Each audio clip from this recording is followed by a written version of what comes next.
Good evening, everyone. 8th November, 7:30 p.m. PAX International Web Symposium, Season 2 and Episode 1.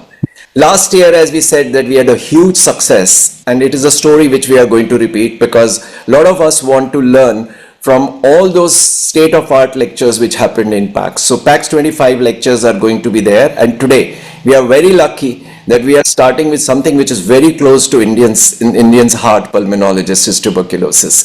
And we have our international faculty and a stellate national faculty also. Your program lead will be Kanish Kumar. He will be taking this throughout the episode. And there are many people who have put in their time and effort to be there today. And I can assure you that lots of people are watching this. We had 10,000 people who actually took part in the last year's PAX International Web Symposium. So over to you, Kanishk. Thank you, sir. I'm as excited as I was when we started this PAX International Web Symposium last year, and it was meant to be a huge success, and we are very proud that we are continuing with the second season as well. So for this episode, that is episode 1, we will have the international faculty, international expert, Professor Pranavasis Haldar. He's from Leicester. He has an expertise in tuberculosis and asthma. We'll be talking about tuberculosis today. Lots of studies and experiences there. And we will have our PAX expert as Pratibha Singhal. She is from Bombay, Sir H.N. Reliance Hospital. And we'll have our moderator as Dr. Anita Kumari. She is a professor and head of the Department in Emergency Medicine from Trivandrum. And we have a very talented group of panelists as well. Dr. R. Sridhar, Vice Chancellor, Chettinad Academy of Research and Education, Chennai. Professor Supriya Sarkar from Kolkata. Dr. Uttara Vijay Kumar from Coimbatore. And Dr. Rabindra Kumar Panda from Raipur. So without wasting any time, I'll request my team, the technical team, to please play the video of Octane PAX 2025 of our international expert, Dr. Professor Pranavasis Haldar. Please. Good evening, everyone. Well, firstly, happy Independence Day. This morning I landed in New Delhi, and I reflected on the fact that my grandfather was a freedom fighter. He was in prison for 2 years during that period. And it was a bit of an irony that I was standing in the queue for foreigners as I came in. But in all honesty, it's a pleasure to be back in India. I'm coming back after about 6 months. I was here earlier in the year. And I'd like to thank Deepak and the faculty for the invitation to come and speak here today. It's a pleasure to be here and to be able to do this. So, I'm going to talk to you about early stages of TB, and I'm going to focus on the period before people become symptomatic, when we call it active TB. But before I do that, I just thought I'd give you a little bit of a sort of overview of the state of TB in the UK. So, TB in the UK is obviously not how it is here in India. India is the TB capital of the world. On average, we see between 5,000 and 6,000 cases a year. However, the case rates have been rising over the last 3 or 4 years, and they're continuing to rise. And that's it's almost completely driven by migration patterns at the moment. So, when the UK did Brexit and exited the EU, the migration pattern shifted away from EU citizens coming to the UK to more of a non-EU base. And those are mainly countries from sub-Saharan Africa and, of course, the Indian subcontinent, where the British Empire obviously had a big footprint. And the distribution of TB in the UK is also very heterogeneous. It is scattered across the major cities where most migrants are resident. And most TB, about 80% of TB in the UK, occurs within that population.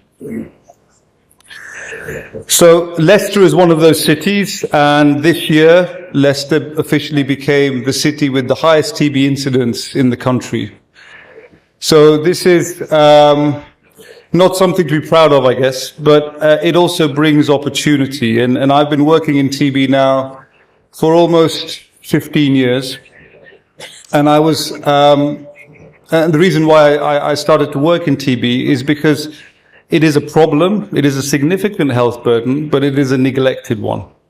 And even as a respiratory trainee, we didn't really get taught much TB at all. So I felt this was something that we needed to address, particularly in a city like Leicester, where we do actually see quite a lot of TB. And over that period, we've set up a very effective TB research group that comprises colleagues from the University of Leicester who work in the basic sciences, my own clinical colleagues who are also active in research, and the Biomedical Research Centre that we have in Leicester, which supports our work. So I'm also very grateful to them. Now, a lot of our work focuses on those early stages of TB because we're a low incidence setting, we're actually very well placed to study early TB and TB infection because there is a very low risk of people with these conditions actually being re-exposed to TB over a prospective period of observation. So it allows you to track the natural history of infection and to better understand factors that are associated with that infection progressing to disease. So we all know that TB is the major infectious disease killer in the globally, and of course it has been the case for many decades. And it's something that we're still failing to address. So I'll talk to you today about asymptomatic TB, what it is, how the WHO define it, and to think beyond what the WHO is saying, and also to look at TB infection. I'm going to try and explain why these states of disease and infection are important with respect to the sort of challenge around trying to control the disease in the long term. And then I'll talk a little bit about some work that we're doing in Leicester and others as well around using PET-CT as a way of characterizing those very early stages of infection. So, as you'll know, that the traditional paradigm of categorizing TB is into two states. We have latent TB infection, which is basically defined by a positive immune response to mycobacterial antigens in the absence of any symptoms or any evidence of pathology, be it radiological. Well, it is predominantly via chest X-ray, and also the absence of any microbiological evidence of the infection. In contrast, active TB disease is everything that TB infection is not. And of course, the purpose of this categorization was to stratify patients in terms of understanding their current state of health. So latent TB infection describes a future risk of developing disease. Active disease describes a current risk of morbidity and mortality. There's the public health implications, latent TB infection representing a future TB risk that needs addressing to establish long-term control, whereas active disease refers to a current state of public health emergency where there is ongoing community transmission that needs to be addressed. And then, of course, the clinical actions are determined by that phenotypic characterization. So for latent TB infection, it's about screening and treating the infection to prevent that risk of developing disease in the future. And for active disease, it is about treating the disease to take away that risk of morbidity and mortality. And this dichotomy, of course, is not at all a dichotomy. It is the infection exists along a spectrum, and that spectrum is dictated by the balance between the host immune response and the activity of the organism. So if we think about it on a timeline, we have bacterial replication along the y-axis, tissue inflammation that's elicited along the x-axis, and what you have is obviously for latent TB infection, immunoreactivity in the absence of any inflammation. We don't know what's going on with the bacteria, but we presume very little. And then as the disease progresses, or as the infection progresses, we have bacterial replication increasing, inducing more and more tissue inflammation. There comes a point when we believe that the organism is then detectable using microbiological methods, and around the same time, pathology becomes visible on a chest X-ray. And then finally, we get the manifestation, the clinical manifestations, which are recognized as active TB disease. So anything that occurs before clinical TB, before symptoms arise, is called asymptomatic TB. And then once symptoms arise, that is called active TB disease. And this is important because of how we go about addressing these problems. So active TB disease is very much based on the patient initiating a clinical assessment and the clinician then having taken the responsibility and having the expertise to be able to recognize it as TB and treating it. On the other hand, asymptomatic TB requires a programmatic approach where you're actually proactively searching for it.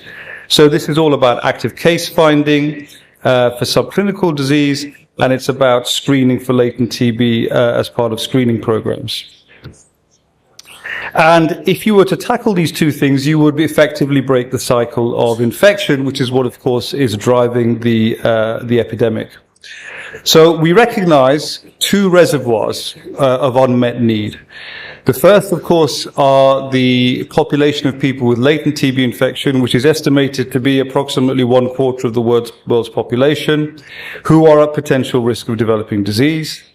And then, of course, there is another group who traditionally were thought to be those who have symptomatic TB, who are transmitting to the population. But actually, what we're now recognizing is that you may have transmissible infection without necessarily being symptomatic. And this, therefore, is another reservoir that we don't fully understand. We're only now starting to recognize. So, on the basis of that, the WHO have come up with this categorization in the most recent global TB report of asymptomatic TB, which they define as either being bacteriologically positive or bacteriologically unconfirmed. In those who are unconfirmed, there is an expectation that there is evidence of detectable pathology on a chest X-ray. So this definition is very much about programmatic management of asymptomatic TB. And the intention here is to identify people before they become significantly symptomatic at the earliest stages of transmission. And why do we think that's important? It's because we think, as I've just alluded to, that the threshold for transmissible infection is actually lower than we thought. So there are a number of prevalence studies which have been done now which demonstrate that actually the burden of subclinical TB may be much higher than we previously thought. So it is estimated that across areas of Asia and areas of sub-Saharan Africa where the burden of TB is highest around the world, that actually 50% of transmissible TB in the form of subclinical disease exists in subclinical disease. And that because the prevalence of subclinical TB is so high, that actually approximately 70% of transmission events may be occurring within this population. So it is clearly a huge burden. However, it is not necessarily accurate, and a lot more work needs to be done. And one of the things I think we need to address first is exactly what we mean by subclinical TB. These prevalence studies are based on definitions which are variable across different studies which have been done. And so some, if you look at the very top, define subclinical TB as the absence of any cough of any duration. And then at the very bottom, there are certain studies which have defined subclinical TB as the absence of any symptoms at all. And if you were to take these two different approaches, you'll come up with two different prevalence estimates. The other point, of course, is that whether or not somebody declares any symptoms depends very much on their perception.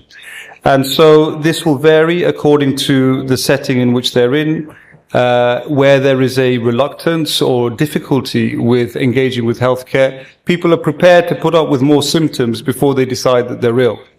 And so, you know, the burden of symptoms may be much higher before they actually present to doctors.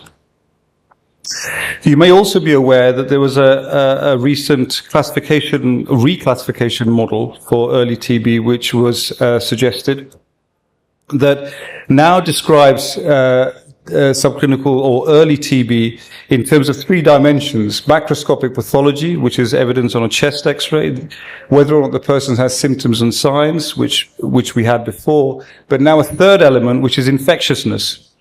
So now there is now an increasing push to discriminate between between disease that is transmissible and disease that is not transmissible. The other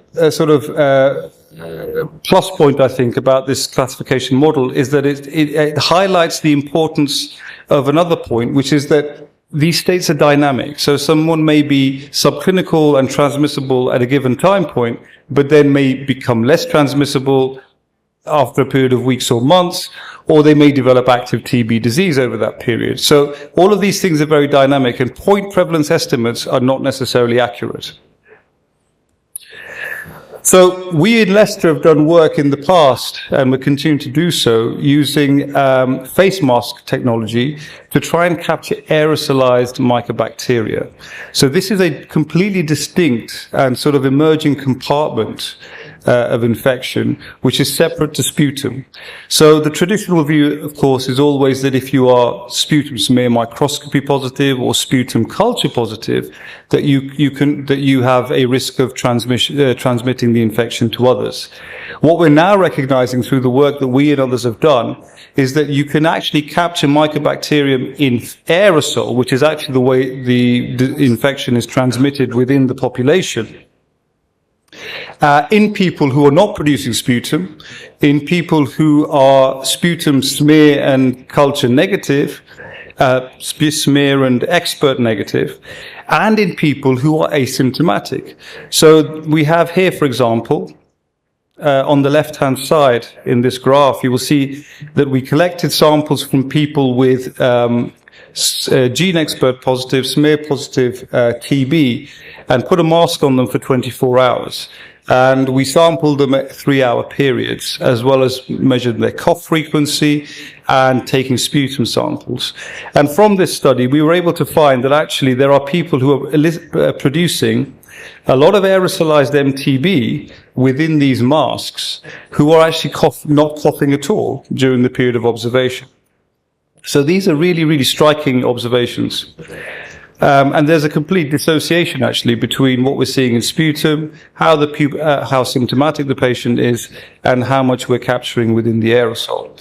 We've also been able to show that this aerosol mycobacterial burden correlates directly with the risk of contacts of those patients becoming quantiferon positive with serial testing. So quantiferon, as you know, is the test that we do to look for evidence of somebody having the infection. And when somebody goes from a negative to a positive over 2 time points, then that is an indication they've acquired the infection. And it's actually face mask positivity and the burden of mycobacterium within the face mask that is the strongest predictor of that.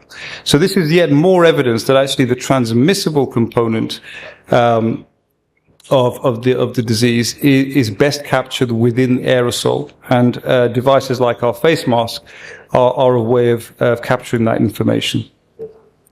So we've talked about subclinical TB. I wanted to go on and talk a little bit about latent TB infection, which is obviously the holy grail, because we know that if you can identify latent TB infection and treat it, then you can actually eliminate this problem from society altogether.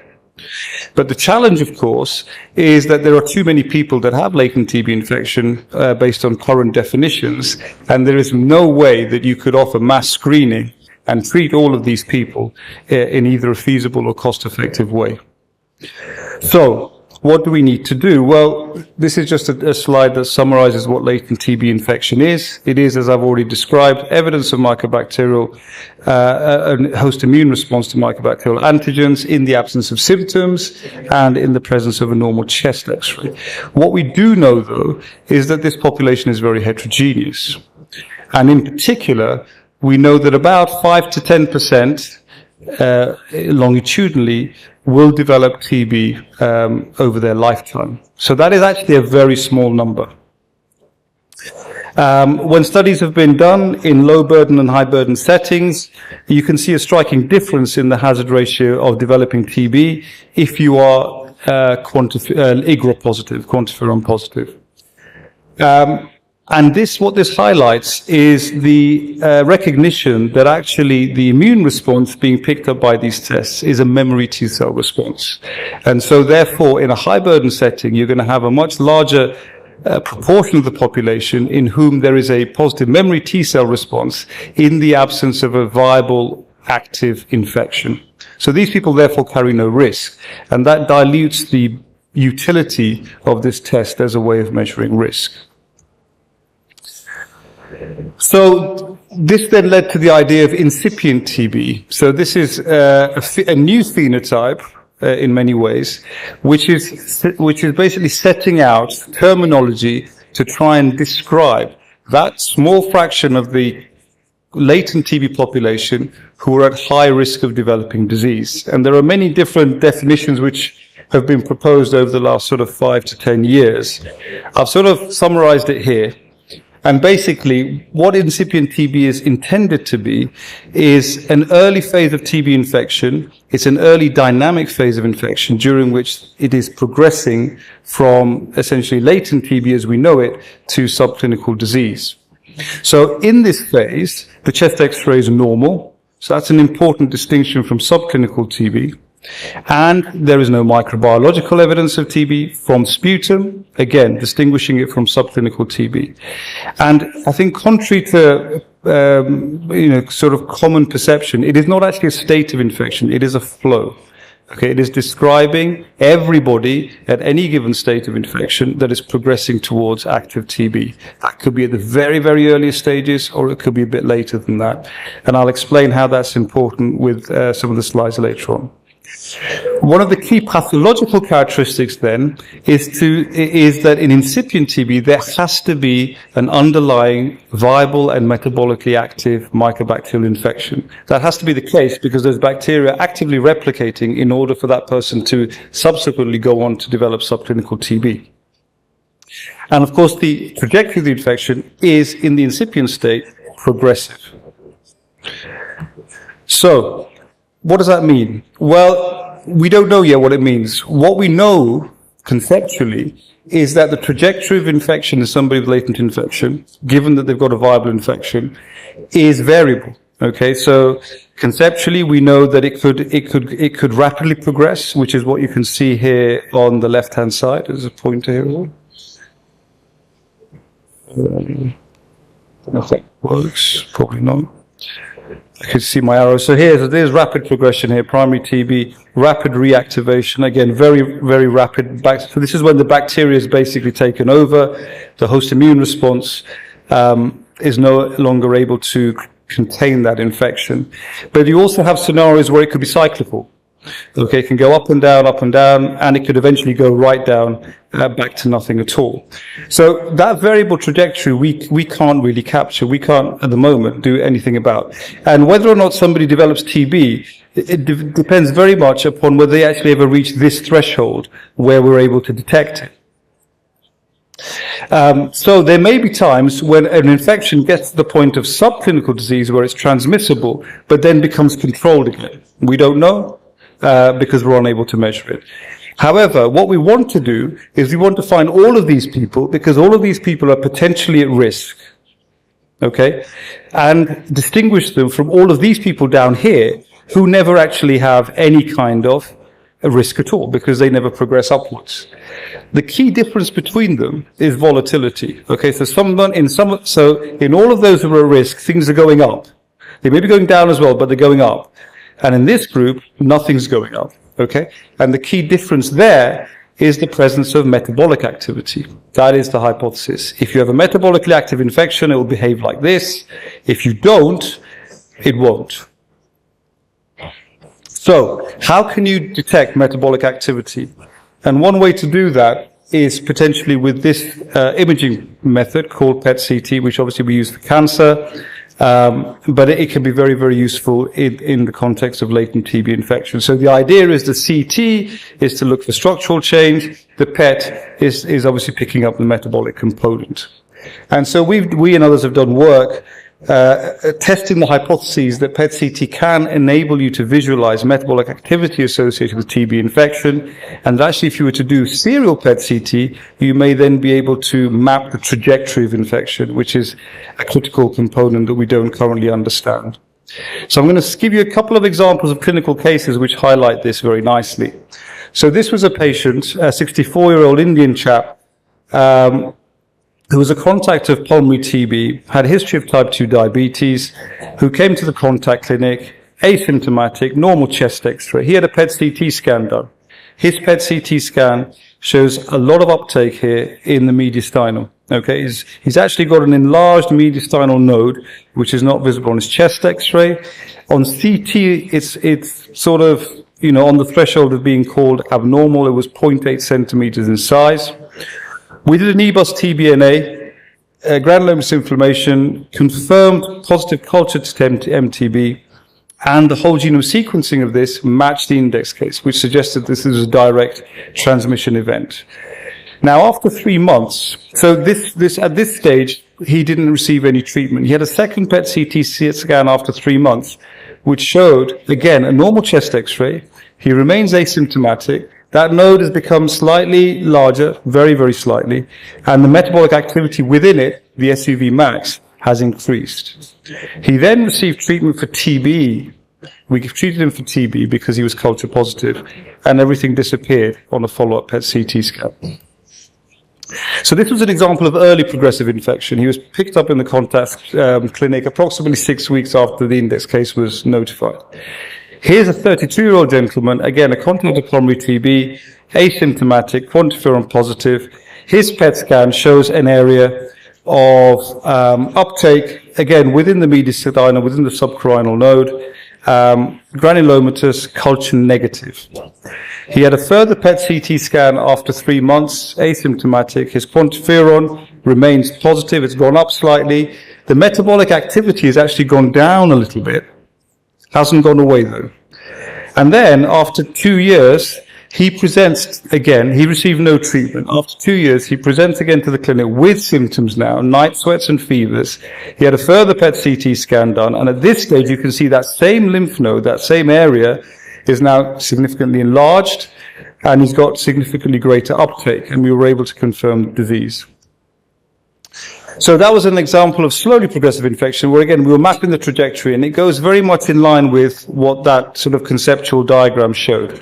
On the basis of work we've done across a large contact cohort, we think that you could actually characterize latent TB infection using PET-CT in terms of the level of metabolic activity and structural change that you're seeing, and that you could actually use this as a guide to developing biomarkers.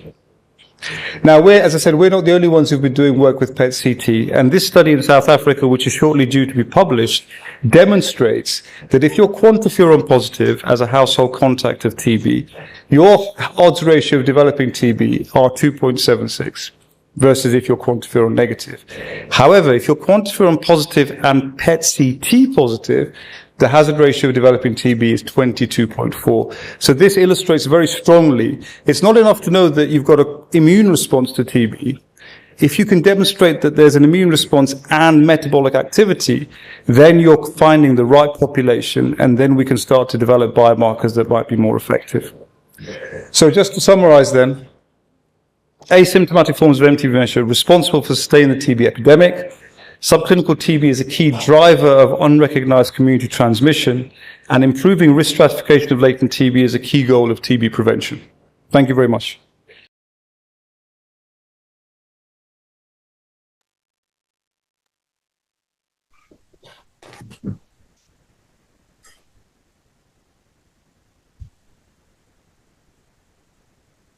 A wonderful lecture, I must say. And I was saying that whenever I do this International Web Symposia, I learn a lot. What I learned from the main conference is just like a revision, and and when we hear the lecture again, there are always some points which we missed at that point of time or didn't reflect it. So it's always beneficial for all those people who have all attended also.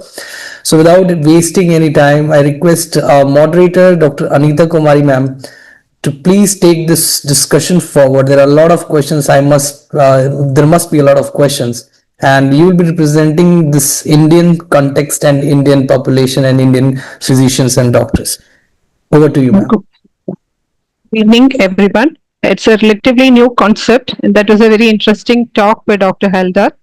For long, the focus has been on addressing latent tuberculosis infection or active disease, but now it is being recognized that early stages of tuberculosis needs to be diagnosed and treated so that we can have major reductions in TB incidence. So without wasting much time, I will start with an icebreaker question to Dr. Sridhar sir. Sir, are the tests for diagnosing early stage tuberculosis different from those for active tuberculosis, and how is the treatment different? Over to you. Definitely, we have to have a different basket, because the culture, which is the ultimate standard, will take 6 to 8 weeks to become positive. But we are thinking of picking these patients before they could become active transmitters in the society. So we should have ideally a biomarker, a soluble biomarker, or non-sputum based enhanced diagnostic tools. Say, for example, picking up mycobacterial nucleic acids in the saliva, or picking up the proteins in the urine or stool, or microRNA based diagnostic tools. We have to find out all these measures to pick up these cases before they could become active cases and do the transmission within the society. So the diagnosis as well as treatment will be differing. And there should be RCTs in which we can have a separate regimen of shorter duration for this incipient TB as well as subclinical TB, which are sterilizing enough to cure the disease and prevent the disease from happening again. That is most important. Thank you, sir. I hope Dr. Pranab, do you have a different view on that, or you agree with what Dr. Sridhar has said?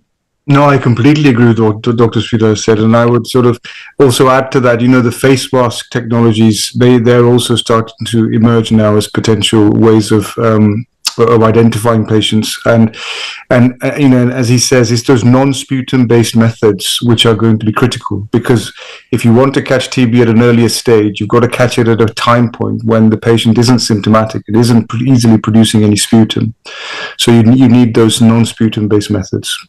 Completely agree. Okay, so we'll go to the next question. In the context of NTB strategy goals, the country is committed to reduce the TB burden in terms of reduction in incidence by 90% and death by 95%. But since India has such a huge burden of active tuberculosis to diagnose and treat, with the added problem of MDR tuberculosis and HIV TB, should we prioritize on such cases or expand our strategies to pick up subclinical and early TB as well? Dr. Sridhar again. I think one cannot wait for another.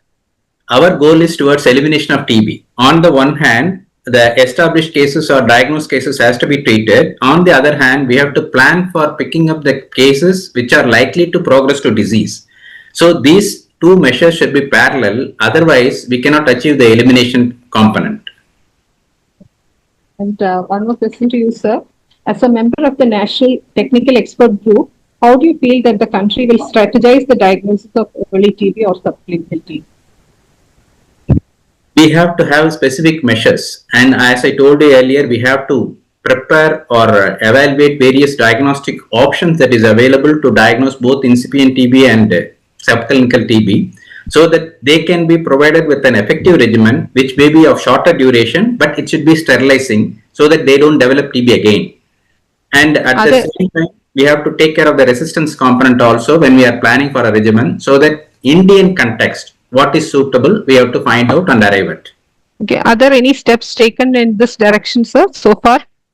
No. For the national program in India? No, so far we have not taken any steps, but this is an eye-opener and it needs further workup on that. Yes, I fully agree with you on that. And, I think we'll go to the next question. This question is to Dr. Supriya Sarkar. Diagnosis of early tuberculosis subclinical tuberculosis or subclinical tuberculosis needs access to chest X-rays, NAT, MGIT, and often HRCT, and even PET-CT, as is being done by Dr. Haldar's team. So, how do you assess the access of the Indian patient to such investigations? Firstly, one by one, the chest X-ray is widely available in India, but the chest X-ray has the problem that it is non-specific, no radiological picture, is diagnostic of tuberculosis. There is widespread interpersonal and intrapersonal variation even among radiologists. So we can use the chest X-ray along with the clinical manifestation. Same is for HRCT.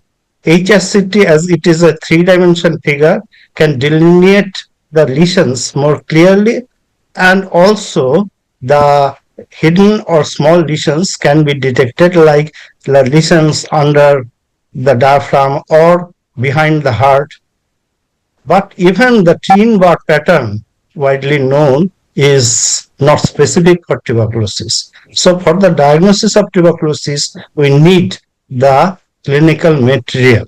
Clinical material can be assessed by the sputum. If it is not available, then it may be induced by some maneuvers or nebulization with normal saline or hyperthermic saline. Even if the sputum is not available, then we can go for fiber optic bronchoscopy, bronchoalveolar lavage, sometimes transbronchial lung biopsy. And with this, when clinical material is available, then we can subject them to the CBNAT. The CBNAT has the advantage, the sensitivity is near about 75%, and it can detect rifampicin resistance also. Now MGIT is the culture, and unlike the solid media, culture in solid media, the time taken is shorter, about 10 days, and it gradually replaces the Vactex 460, and it has the sensitivity of about 98% and specificity of 100%. And lastly, the PET. The PET, as I have heard from the lecture, nice lecture, and it detects the metabolic activity of the lesion. But in our country, the scope, it is not widely available, and the scope for it is very limited, and particularly in specific instances where we cannot differentiate or it is absolutely necessary. One important thing is that PET can be positive in malignancy, other granulomas also, and other infections. Okay, ma'am. Okay, but I'd like to stress that the situation is not that good in our country, where even chest X-rays are not available in the primary health centers, and you have to go to the Taluk hospital where there is considerable delay in getting it done. And PET scans are not available even in medical colleges, and wherever it is available, it is very costly. So I think doing repeated PET is almost out of question in a country like ours. So how can we increase the access of the Indian patient to the investigations, in your opinion, and what is feasible for the patients present to your hospital, Dr. Sarkar? Now, it is mine. So, Yes. if the asymptomatic patients are, we have to screen. Now, which patients we have to screen? HIV, persons with HIV positivity, and also diabetic patients. Now, we will recently start the screening for antenatal mother who have cough, and also the household contact, close contact, household contact are screened for the early tuberculosis or latent tuberculosis. And sometimes patients are referred to us before giving the biologics also. Now, as per survey, the National TB Prevention Survey, Prevalence Survey, it has been found that the TB comorbidity of malnutrition is the most common comorbidity of tuberculosis. So in future, we can screen malnourished persons. And what we'll do with this patient, we go for CYTB. Now CYTB is a new test which uses the tubercular antigens, and the test process is like the tuberculin test. And the advantage of this is it is not affected by HIV infection or the BCG vaccination, and a fixed cutoff point is 5 millimeter. So if the CYTB test is positive, then we can assess for activity. And assess for activity is done by X-ray, and if sputum is available, then CBNet. And if those two tests are negative, then we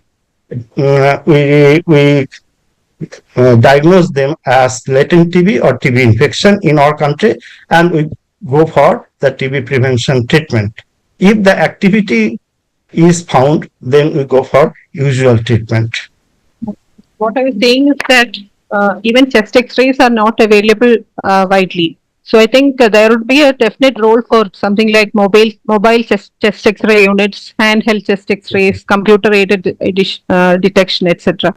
So I think I will ask the opinion of Dr. Pratibha Singhal about this non-availability and how you can improve the access of the Indian patient to such tests.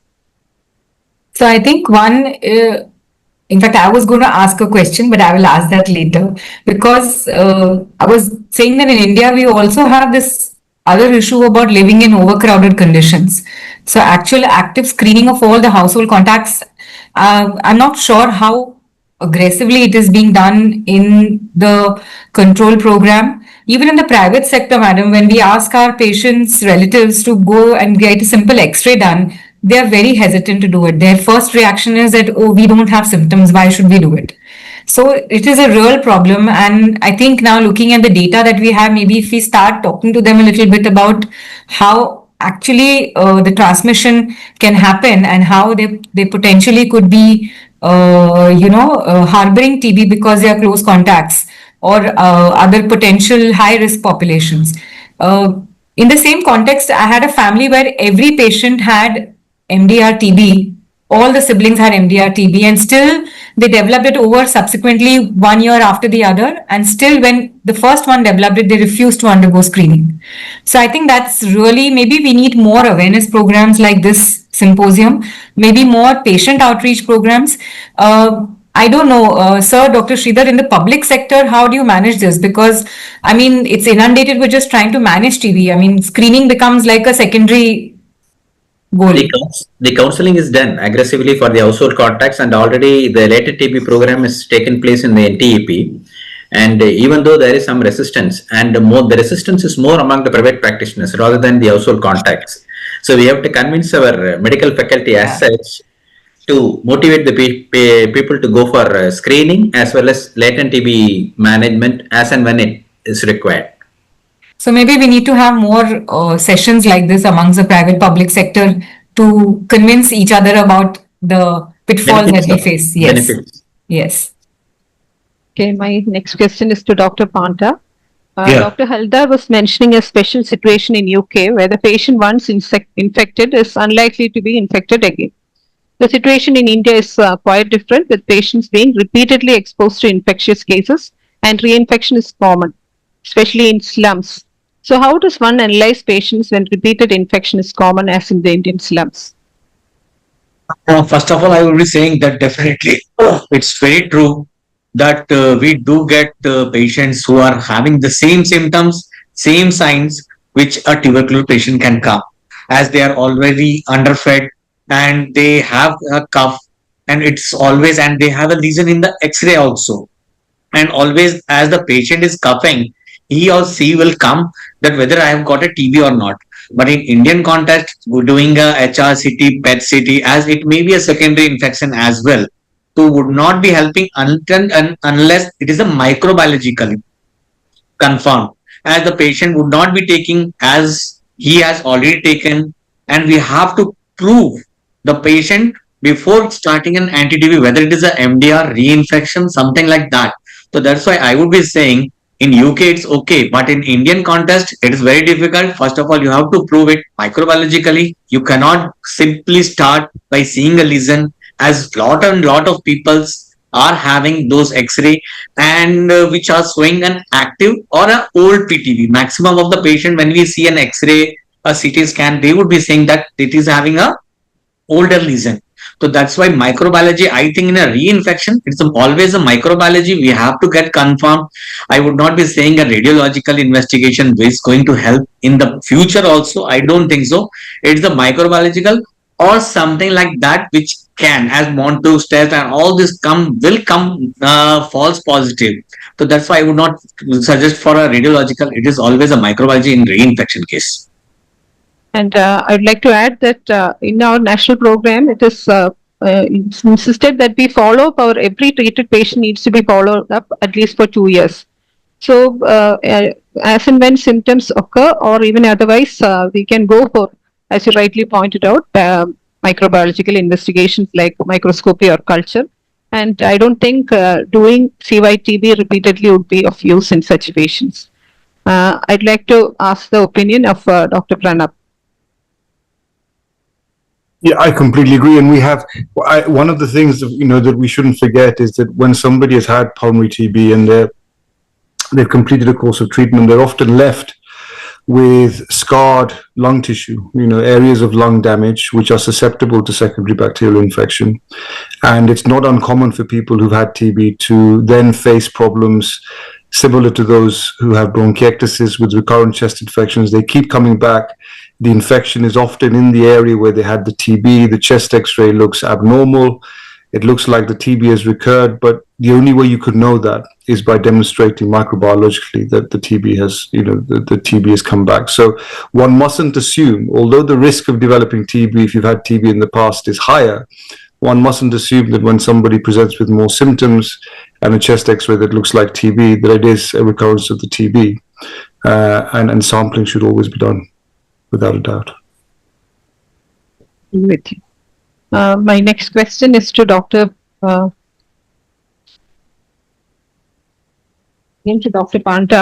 The TB prevalence study showed that almost 1/4 of prevalent cases were those who were treated in the past. So patients with past history of tuberculosis and already existing lesions, what is the benefit of doing HRCT, PET, or CT, etc.?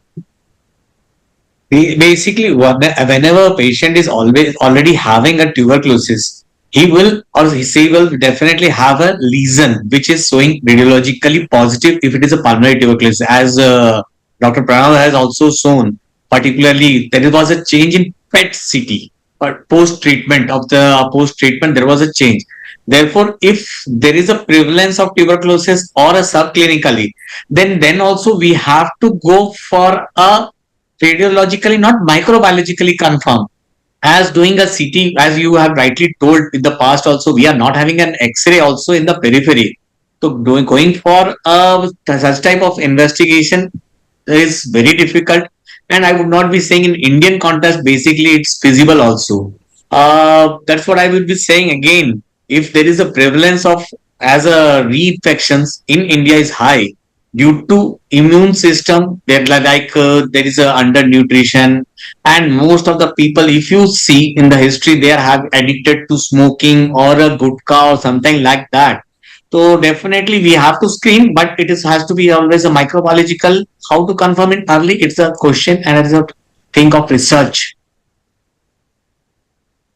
You have to go for research. About some biosignatures which can give us a better answer to these. We cannot hear. I can't hear. We cannot hear. Yes. I think we should have more research on that. Okay, my next question is to Dr. Uttara.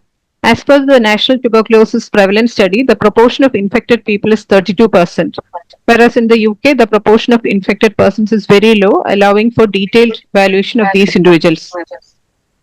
So how can we cover the huge numbers in India? Dr. Thank you, ma'am, for that thought-provoking question. As of 2025, India's population is around 1.46 billion. And around 30% of this population, that is 460 million people, are estimated to be infected with tuberculosis. To cover such a big number, we need mass screening strategies, which should be economical with a quick turnaround time, and also should need less manpower. So to overcome this, I have 3 ideas. The first one is using artificial intelligence to interpret chest radiographs.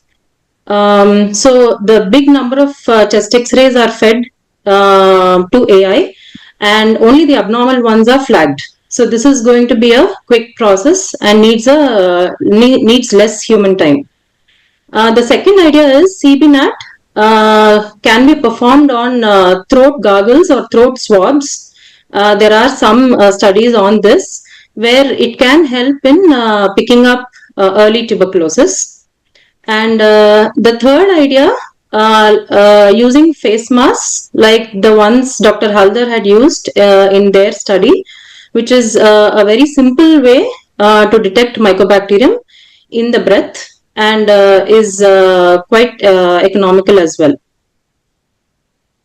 So those are going to be very useful tips for the program.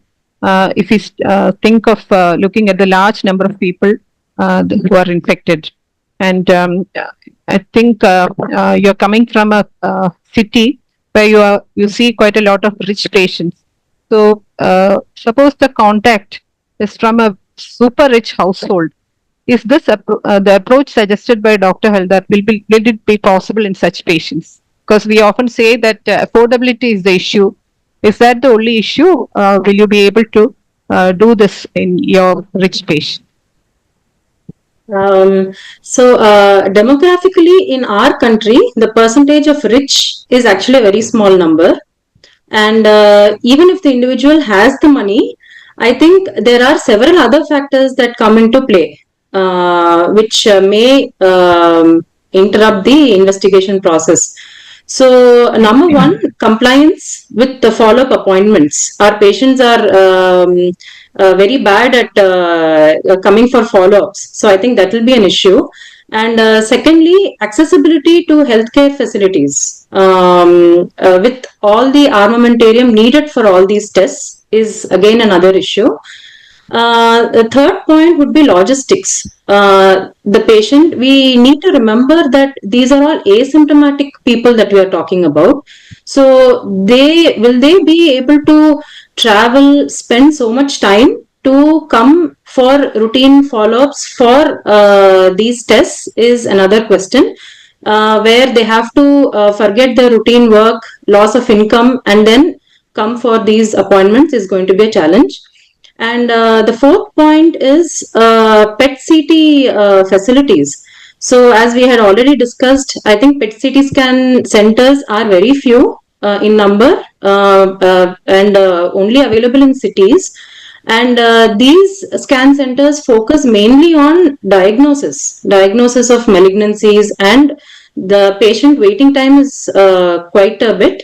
So can we burden these centers with getting scans done only for monitoring purposes? I think is a question that we need to ask ourselves.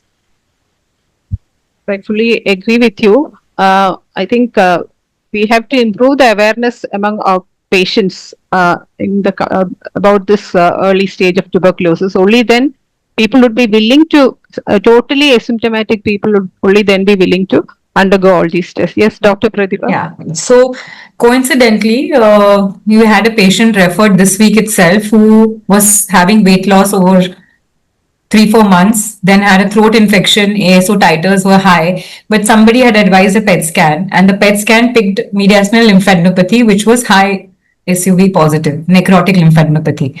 Not asked by a chest physician, but then referred to a pulmonologist in the public sector. And then the patient came to me because he did not want to get it done in the public sector. And we did the EBUS today, and we aspirated necrotic tissue. And he's fitting into what Dr. Pranav has said. He's exactly the same thing. Like, his fever has resolved with the streptococcal infection, throat infection being treated, but this lymph node was incidentally picked up. There was weight loss, which he was attributing to a diet. So this is one of those spectrum of patients, and he was reasonably willing. He said, "Doctor, I want a diagnosis. I don't want to be in dilemma about whether this lymph node is related to the throat infection or whether it is related to TB because it is showing necrosis." So he had read extensively, IT chap, and very well-read parents. So they had done their full research, came and asked lots of questions, had 2 consultations before they got convinced, but they finally underwent a procedure. So there will be a small population in whom they would be, accepting this plan of approach as well. So I think, I understand Uttara has said that on the larger scale, there are many limitations, but there will be individual patients who will be amenable to this plan of action as well. And one question, was the culture positive for the patient? We've just done it today, madam. Just Today today. done. Yeah, Okay. but we've No, because, aspirated pus. We aspirated pus from the lymph node. So that is reasonably diagnostic of getting a positive result. Okay. I asked this because in Dr. Pranab's presentation, he said that there was a case, almost similar case. So it was showing that PET is positive and the culture was also positive, but the patient was kept under follow-up. So I think in the Indian scenario, definitely the patient would be started on treatment straight away if the culture is positive. So how could you actually keep that patient waiting like that? Dr. Yeah, so Pranab? even I wanted to ask Dr. Parab that question. Why did we wait for 3 months? So this patient was part of a research study. So we were doing a research study to understand whether PET scan can tell us about the natural trajectory of infection. So this patient, yes, they had a positive culture from the lymph node. They were completely asymptomatic. And we know that, the very early stages of TB, the patients can often self-clear the infection. There are many, many cases of people who will be exposed, who get the infection, and they're able to control it themselves. So in that asymptomatic phase. So because he didn't have disease in his lungs because he wasn't a transmission risk to others, and because he was asymptomatic, he agreed to be kept under follow-up. But 3 months later, his PET scan showed worsening lymphadenopathy. And we said, look, the risks of just waiting now are too great. You're probably going to develop more serious disease if we don't treat you now. And that's why he was treated at that stage. But the truth is, we don't know, do we? We don't really know because we never really follow the patients in that sort of detail over any period of time. And we're all too scared to leave people without any treatment for too long because of the potential hazards of that. So I think our understanding of the natural history is always going to be limited by that risk. But that was the reason in that case. What I would add, though, about PET scan, I think is important to understand is that the PET scan is not something I advocate in any way for routine clinical use. It is an expensive imaging procedure. It is not, although very sensitive, it's not very specific, as many people have already said. And it's a very large radiation dose attached to that, for the patient will be exposed to. So it's certainly not a standard clinical tool. It is a useful research tool, and the sort of purpose of the work that we're doing at the moment is to use PET-CT as a way of developing new non-invasive biomarkers. So if we can identify biomarkers which correlate with a positive PET-CT scan, then they can do the job that the PET-CT is doing now. And I think one of the key attributes of PET-CT is that rather than the positive scan, it's the negative scan.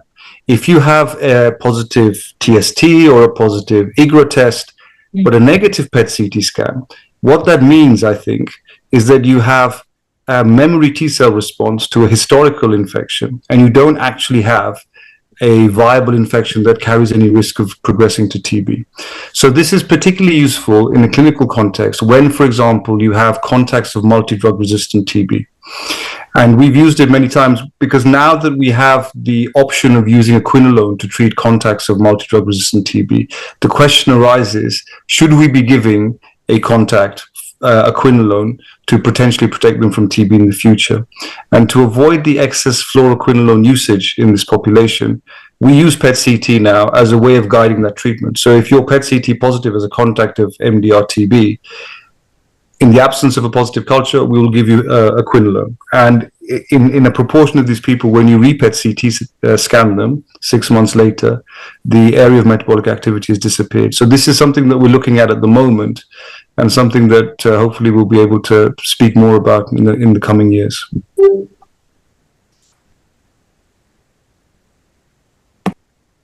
You're on mute, ma'am. I think.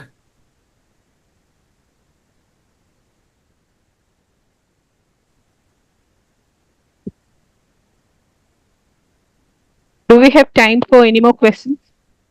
I think we are running out of time now. So if you have any, you can ask one last question. I think I'll ask Dr. Sridhar, sir. Sir, many states in India do vulnerability mapping as a part of their NTB strategy. As a member of the National Technical Expert Group, how do you feel that IGRA or CYTB positive vulnerable can be prioritized for evaluation for early TB? Vulnerability mapping is an established clinical measure to identify people who are having active TB among them. It is quite useful. At the same time, we have to understand their immunity level may be low, and the CyTB or IGRA positivity among them might not be the yardstick. So better we should have a marker or something like that to identify presence of TB or active TB among them, so that it will be very useful. Relying upon only IGRA or CyTB to start or initiate treatment or preventive treatment among them might not hold good. Active TB should be ruled out. There is no doubt about that. But who is going to progress with active TB? Among them, we should have a marker, and then we should treat with an effective regimen. In a country like India, where there is a high level of INH monoresistance, a latent TB treatment for 6 months with INH alone in an incipient TB or subclinical TB will be disastrous. So we have to find out alternative means how we are going to approach this vulnerable population when they have latent TB. Okay. Thank you, sir. Thank you, sir. I think. Thank you, ma'am. Thank you, ma'am, for the wonderful questions. You have covered a lot of different aspects and scenarios considering India, and it might be very helpful for all the people and might have answered a lot of questions. But here I have some audience questions as well, and I would like to ask Dr. Pranav this question, very simple. Considering the diagnosis of early tuberculosis, if in Indian scenario, patients is affording everything and ready to go for everything, all the tests they want to do, all the money they have, what will you advise? What can we do for them to diagnose the TB very early? So they must presumably, if they're coming to you with a concern, then they must have some symptoms somewhere, and I would presume so. Or if they're worried that they don't have any symptoms but they might have TB, then you need a very high sensitivity imaging method, because presumably their chest X-ray will be normal. You can't presume that, but you would go with a stepwise approach, as everybody's already said. If we do a chest X-ray, if the chest X-ray is normal, you can certainly do a CT scan. If there is a suspicion that this person has TB for whatever reason, in our practice, where somebody presents with weight loss or night sweats and a normal chest X-ray, we would usually do a CT scan of the thorax, abdomen, and pelvis, cover the whole trunk to see if there's any evidence of TB anywhere. And if that first scan is completely normal, I believe CT is sufficiently sensitive to then exclude the diagnosis. If, however, there are enlarged lymph nodes anywhere, as we've already heard from one of the panelists, you would try and sample the lymph node and try and sample any area of pathology. But ultimately, the diagnosis rests on evidence, either histological evidence of necrosis, granulomatous inflammation, but ideally microbiological confirmation with either an expert or a culture. But in somebody who's got very early stages of disease with a normal chest X-ray, a CT scan would be the best approach. Okay, so if the patient is not having any symptoms, it's just a query that came to our mind, no symptoms at all, but he has a contact of tuberculosis patient, maybe in the family, maybe father, some friend or someone, then what to do? Like, is the tests like IGRA or something very helpful, or only radiology or maybe histopathology is important in the diagnosis of early TB? Well, if they're a contact, the question you're then asking is, are you looking, is the patient asking whether they've got latent TB or whether they've got early active TB? And I think, if the IGRA, as we've already heard, the IGRA is not necessarily going to be very specific in this scenario, because in India, the exposure risks are very high all the time. So a positive IGRA is not very specific for a recently acquired infection. So the patient, you'd certainly start with an IGRA or a skin test, and if it's positive, that is an indication to do more tests. And if the chest X-ray is normal, if the patient is asymptomatic, then really you have established that the person doesn't have clinically active TB. If the chest X-ray is normal and they're asymptomatic, then they also don't have subclinical TB. I think this is a very important point. So then by definition, they must have latent TB. And if that's the case, then you can just treat them with preventative treatment. So you may have a normal chest X-ray, and you may then, if you did a CT scan and that was abnormal, do they have early active TB, or do they have subclinical TB, or do they have latent TB? Is a question that we haven't answered yet, because the definition of subclinical TB is based on a normal chest X-ray, not a normal CT scan. But what we do know is if the chest X-ray is normal, then preventative therapy is sufficient to treat the infection. And what about radiology, maybe CT or PET, as you said, as is shown in your cases? If they are not symptomatic, then we don't need to go for any, PET or CT? No, I don't know. So if they're not symptomatic, then you're not looking for active TB. Then the question you're asking is, do they have subclinical TB, which is visible on a chest X-ray, or not? Okay. So I'll hand over this session to Dr. Pratibha Singhal, ma'am, to take this audience questions. So just a question back to you, Pranav, is, are we going to be missing cases then if at this point in time the definition of subclinical is only based on X-ray? Are we going to be missing on, considering that India has a high burden and a high contact load? Are we missing, you think we are going to be missing out on cases which could probably be treated early? Potentially, but I think it depends on what your program looks like. So if your program is robust for treating latent TB infection, then you shouldn't be missing, because the normal chest X-ray, in the absence of any symptoms, is an indication to give the patient preventative therapy. And if you give preventative therapy, even if they have very early active TB, that preventative therapy would be sufficient to treat the infection. It should be sterilizing, because all of the cohort studies which have been done in latent infection have shown that preventative therapy is sufficient to prevent future TB. So if you have a robust latent TB program, then yes, that's fine. If you don't practice latent TB treatment, then there is a risk that a proportion of those people, you may be missing early active TB, which then progresses to clinically active TB. Okay.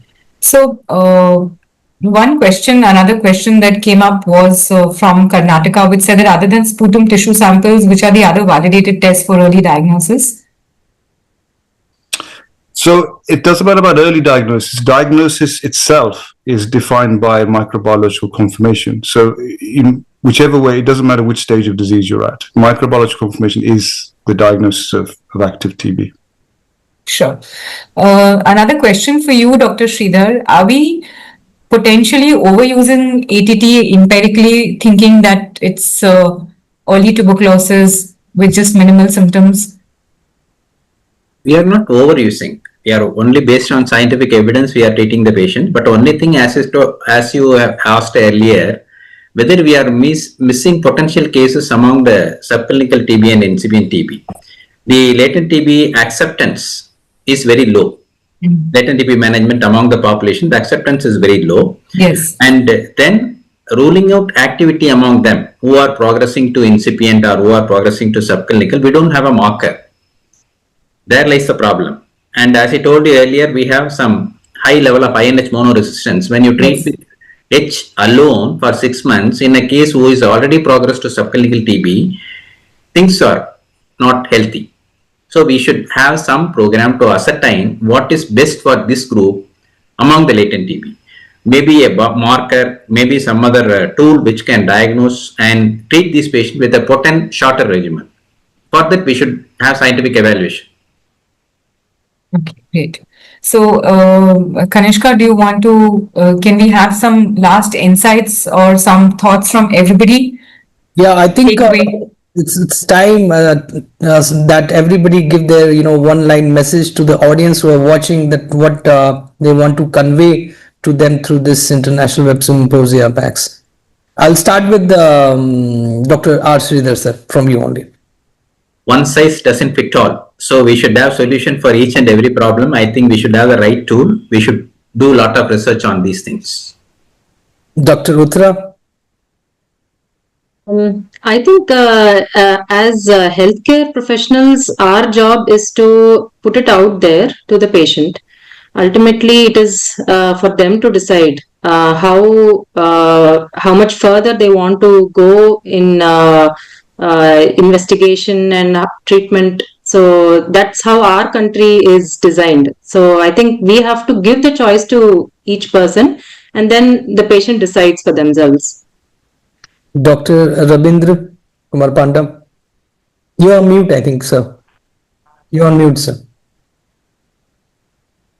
Yeah, definitely. I got a lot of knowledge from the talk also, and I would be saying that basically the early diagnosis is the key to success and to eradicate the tuberculosis. Definitely, Dr. Sridhar has told that we have to do a lot of research, and Uttara also got an idea of using AI for the future. As our population is very high, numbers are very high, we should use AI and research how to diagnose early. That's what I would be saying. Thank you. Dr. Anita, ma'am? First, let me thank you for this opportunity to moderate this session. I think that we have discussed this topic at length, but when you start implementing some of these aspects, I think there would be quite a lot of resistance, even from pulmonologists. So I think there should be increased awareness among pulmonologists, and this early TB diagnosis and treatment should become part of the curriculum for MBBS and MD's teaching. And we should, all our associations like Indian Chest Society or local state associations should include this as a very important topic in their association meetings and discussions. And I think only then we can reach out to all the doctors and all the patients out there. That is what I'd like to say. Thank you, ma'am. Dr. Supriya Sarkar, sir? I think that it is always prudent to have microbiological confirmed tuberculosis and reduce the number of clinically diagnosed tuberculosis. And as our resources are limited, so we should prioritize to the active tuberculosis first, then latent tuberculosis. As it has been told that in INH monoresistant prevalent area like India, giving preventive treatment is maybe futile. That's a different view, and I think very thought-provoking view, sir. And now I'll ask our PACS expert, Dr. Pratibha, ma'am. Yeah. So I think a lot of takeaways from Dr. Pranab's talk, some things that I also learned about the definitions of asymptomatic TB meant it's not just latent TB, but subclinical TB as well. And as of now, the definition for subclinical TB is a EGRA positive patient who has no symptoms and whose X-ray is normal. That is what is the criteria. And I know from whatever I've heard and whatever we are whatever is prevalent is that we are looking at TB control soon in India, and I don't think that is going to be possible unless we are targeting these latent and subclinical cases as well. And I know there is a lot of resistance amongst the medical fraternity about treating these patients, and I think more programs like this for awareness about the data. I think one slide that Dr. Pranab showed was very important, where he said in the Sahara subcontinent, 70% of transmission was arising from subclinical TB. I think that's a very big takeaway point. And I think we kind of ignore these patients completely and their role in spread of tuberculosis, which is very relevant in our scenario, especially where we have such a large population. Dr. Uttara has said that we have 463 million people who are actively infected. Imagine the number of people who are having subclinical or latent TB who are potential spreaders of infection. So I think we need to work together to come to a consensus about these treatment guidelines and work more cohesively. Thank you, ma'am. Now, first of all, I'd like to thank Dr. Pranab for taking out time to to be in this International Web Symposia, coming to PACS, coming to India, for collaborating with us. Thank you so much. What will be your one-liner for us, considering Indian scenario? I don't work in India, so I can't give you a one-liner. All I can say is it's been enormously educational for me. I know, what a challenging problem TB is in India, and I've seen that, and I spoke to a lot of people when I was out there in August on the subject, and and I heard many stories of the different challenges that you face. So it's no easy task, and it's easy for me to sit somewhere where the TB rates are so much lower and do fancy experiments and come up with idealistic conclusions. But the pragmatic challenges are much greater than that. So for me this is very educational, and I think everyone's doing the best that they can. What I would say though is that India has a lot of fantastic facilities, resources, and all the right tools actually to be able to do the job well. And I think the most important thing is that I think if everybody is working to the same programmatic rules, everybody is following those rules, doing the right tests at the right time, and thinking about TB when patient presents with early symptoms, because that is the key. Sometimes I think physicians will not be thinking about the diagnosis of TB immediately. The symptoms might be vague. That is the population of people you could easily capture early and try and address the problem before too much transmission takes place. So yeah, of course, being vigilant is very important. Public health starts from clinicians' room only. So that's a perfect message. Thank you so much. And I request now Dr. Deepak Talwar sir to please say something about this first International Web Symposia Season 2. I can only say one thing, Kanish, that I hadn't learned so much in the conference, which I could do it in this 1 hour and 15 minutes or 20 minutes. It's tremendous interaction, which has given so much of insights. And I'm thinking that, so many points which we had missed. I think Pratibha was very right in saying, we listen everything, but we are only able to take maybe 20% home, and the next time you get another 20 to 30%. I have only one thing, last comment. I think all of you are sitting here. What's your advice to the medical professionals who are getting exposed to tuberculosis daily in life? So is any advice which can be there from an Indian perspective, as well as Pranav, I will definitely ask in UK, how do you manage that? Because this is a very common scenario that the residents do get tuberculosis, and even if one gets it in 2 years or 3 years, it is correlated to the tuberculosis patients which we see. So is there any kind of a guideline for them, like latent TB at least in them should be treated, it should be checked and things like that when they're working so closely with tuberculosis patients? I just saw Dr. Panda was wearing a mask. None of the residents ever wear any mask actually. Even if you tell them if they have a viral infection, they will wear a mask, but for tuberculosis, they will never wear a mask. So this is the last point which I want, that if all of you can tell us, at least give some kind of a view as to how to approach this problem. We have to have universal precautions and the hospital infection control measures in place. And as suggested by Dr. Pranav, we have to suspect TB in every possible situation. They don't investigate. That is the main thing. And the stress that is upon our young doctors, that has a huge say in precipitating or reactivation of TB. This aspect has to be taken care, and already the National Medical Council has suggested some sort of counseling for the postgraduates to take up the stress during that period. All these things might help, and proactively we have to screen them. Whenever they develop any symptoms, any duration. We should not stick on to the 2 weeks cough just like that. Any cough, any time, any symptoms, we have to investigate it for TB, particularly among healthcare workers. Thank you, sir. So the threshold for this diagnosis of TB should be put down slightly lower, I think, and being vigilant is the key. I think every patient should be screened and kept in, TB should be kept in the mind. Thank you everyone for being online and watching this episode, and we'll be coming back with the second episode next month on second Saturday. Thank you everyone. Thank you all the panelists, moderators, and international. Thank you all of you. Thank you Pranav. Thank you Dalwar. Thank you very much. Thank you.